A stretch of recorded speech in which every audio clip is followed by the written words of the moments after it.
দুর্নীতির প্রাথমিক তথ্য পাওয়ায় নারায়ণগঞ্জ সিটি কর্পোরেশনের সাবেক মেয়র ডাক্তার সেলিনা হায়াৎ আইভীর বিরুদ্ধে দুর্নীতির অভিযোগ অনুসন্ধানের সিদ্ধান্ত নিয়েছে দুদক।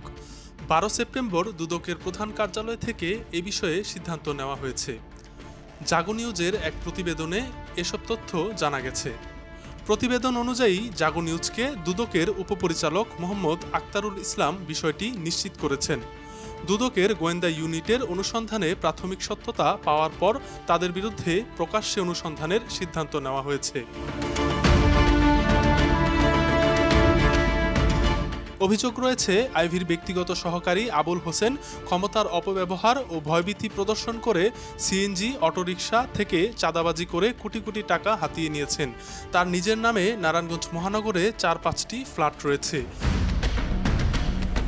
এছাড়া নারায়ণগঞ্জ সিটি কর্পোরেশনের সিদ্ধিরগঞ্জ অঞ্চলে কঠিন বর্জ্য সংগ্রহ এবং অপসারণ ব্যবস্থাপনা প্রকল্পে প্রতি বছর কোটি কোটি টাকা লোপাট করেছেন আইভীর দুই ভাই আলী রেজা রিপন এবং আহমেদ আলী রেজা উজ্জ্বল। নারায়ণগঞ্জ জেলার ঐতিহ্যবাহী চিত্ত বিনোদন ক্লাব ভেঙে মার্কেট নির্মাণ, বাংলাদেশ রেলওয়ের 18 একর জমি দখল করে সেখানে শেখ রাসেল পার্ক নির্মাণ সহ আইভীর বিরুদ্ধে জ্ঞাত আয় বহির্ভূত সম্পদের তথ্য পেয়েছে দুদক। ডাক্তার সেলিনা হায়াৎ আইভী 2003 সালে 4 দলীয় জোট সরকারের আমলে প্রথম নারায়ণগঞ্জ পৌরসভার চেয়ারম্যান নির্বাচিত হন। এরপর 2011 সালে নারায়ণগঞ্জ সিটি কর্পোরেশনের প্রথম নির্বাচনে শামীম ওসমানকে লক্ষাধিক ভোটে হারিয়ে দেশের প্রথম নারী মেয়র নির্বাচিত হন।